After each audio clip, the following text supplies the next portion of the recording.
Hi friends, இந்நாள் இனிய நாளாக அமையட்டும். இன்றைக்கி நம்ம குக் பண்ண போகிறது வந்து புளி சாதமும் முட்டை வறுவலும். முட்டை வந்து வெறும் ட்ரை ஃப்ரை தான், வெறும் மஞ்சத்தூள் மிளகாத்தூள் உப்பு போட்டு பண்ண போகிறோம். இப்போ வந்து நான் ஃபஸ்ட்டு புளி கரைச்சி வச்சுட்டேன்.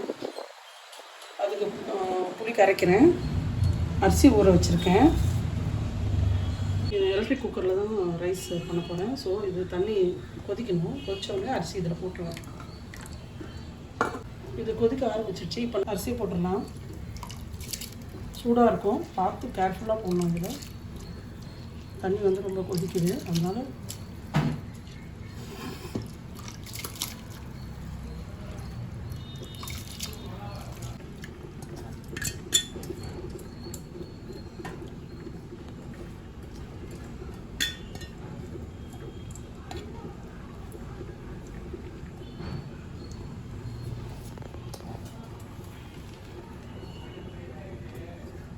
முட்டை வேக வைக்க ஸ்டார்ட் பண்ணியாச்சு. முட்டை வெந்துட்டுருக்கு. அது வேகிறதுக்குள்ளே நம்ம புளி கரைச்சிக்கணும்.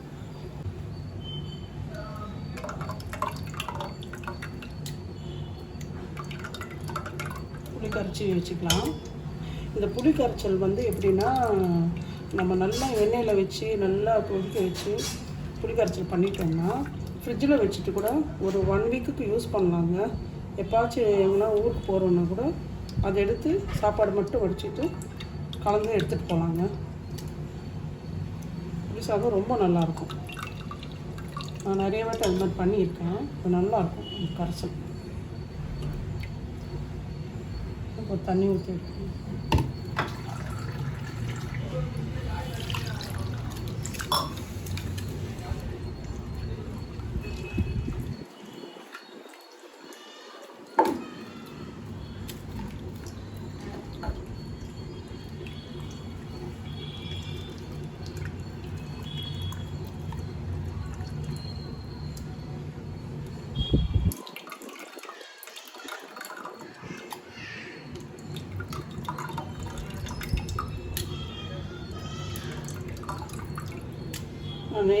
நிறைய எதுக்கு புளி கரைச்சல் கரைக்கிறேன்னா, நான் எடுத்து கூட ஃப்ரிட்ஜில் வச்சுட்டு நெக்ஸ்ட் வீக் எதனா எமர்ஜென்சி டக்குனு புளி சாதம் கிளறணுன்னா அப்போ கலந்து வச்சுக்கலாம்.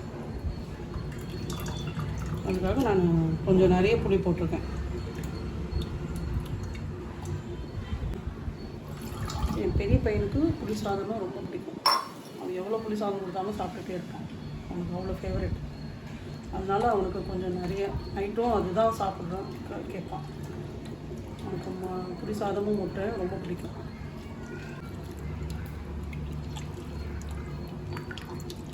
இது நல்லா கரைக்கணும். ஏன்னா நிறைய புளின்றனால கொஞ்சம் நேரம் எடுக்கும். நான் காலையிலே ஊற போட்டுட்டேன். அங்கே இன்னொன்று சொல்ல மறந்துட்டேன். நான் வந்து புளி ஊற போடும்போது கல் உப்பு போட்டு ஊற போட்டுட்டேன். ஏன் கல் உப்பு போட்டு ஊற போடுறோன்னா, நிறைய சாறு எடுக்கலாம். இதில் அது ஊற போடும்போதே நீங்கள் உப்பு கல் உப்பு அதுவும் போட்டுட்டிங்கன்னா நிறைய சாறு நல்லா வரும். அந்த சாறு வந்து நிறைய எடுக்கலாம் நம்ம அதுலேருந்து.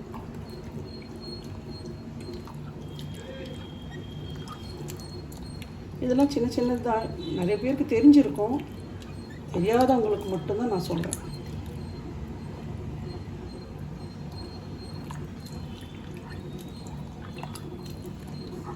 இதுக்கு வந்து நான் செக்கில் ஆட்டின நல்லெண்ணெய் தான் விட போகிறேன். இதுக்கு வந்து நிறைய எண்ணெய் விடணும், அப்போ தான் அது நல்லாயிருக்கும். அதனால் நான் இவ்வளோ எண்ணெய் விடுறேன். ஏன்னா நிறைய புளி கரைச்சிருக்கனால கொஞ்சம் எண்ணெய் ஜாஸ்தி விடணும்.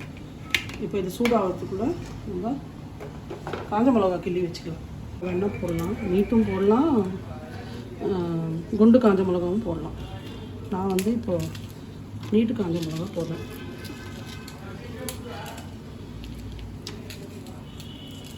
கொஞ்சம் நிறைய தான் போடணும். ஏன்னா புளி நிறைய இருக்கிறதுனால புளிப்பு ஜாஸ்தி இருக்கும். அதனால் இவ்வளோ போடுறேன். நான் அடுத்த வாட்டி நான் பண்ணும்போது பொடியெல்லாம் போட்டு இந்த இதில் செய்வாங்களே கோயில், அந்த மாதிரி செஞ்சு காட்டுறேன் உங்களுக்கு. இது வந்து நான் சிம்பிளாக பண்ணுறேன். வெறும் தாளிப்பு போட்டு நம்ம எப்போவுமே யூஸ்வலாக புளி சாதம் கிளறணும். இந்த மாதிரி அது கோயிலில் பண்ணுறது கொஞ்சம் வறுத்துக்கிறதெல்லாம் போடணும்.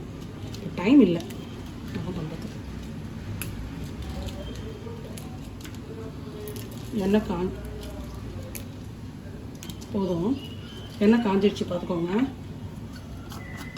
இப்போ நான் கடுகு போடுறேன். இவ்வளோ கடுகு போட்டால் போதும். போட்டேன். அது நல்லா வெடிக்கணும்.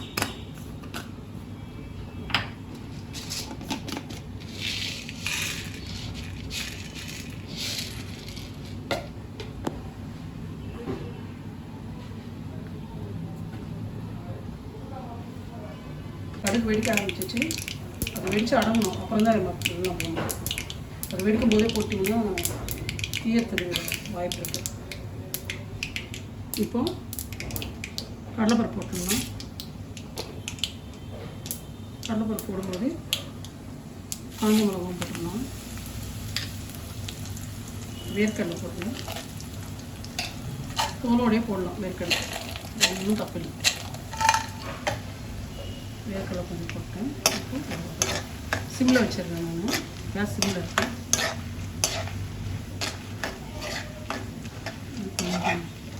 அதுவும் ஒன்று கருவேப்பிலை போடணும்.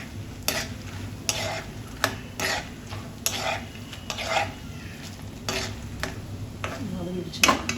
இப்போ நம்ம கருவேப்பிலை போட்டுறோம். நான் நல்லா இவ்வளோ கருவேப்பிலை போட்டுறேன்.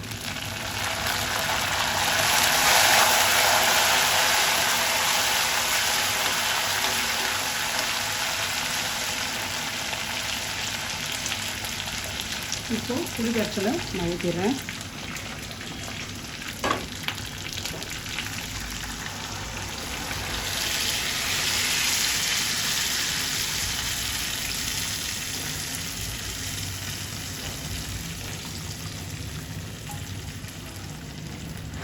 புளி கரைச்சல் ஊற்றியாச்சு.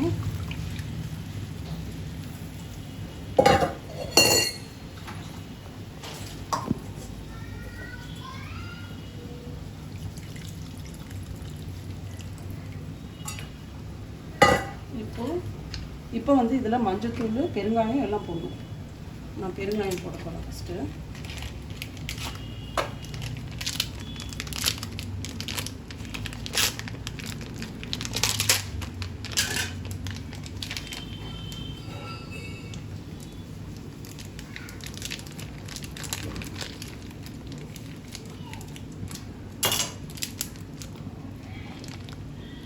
நல்லா இவ்வளோ பெருங்காயம் போடணும். அதான் வாசனையாக இருக்கும். புளி சாப்பாடு போடுறேன்.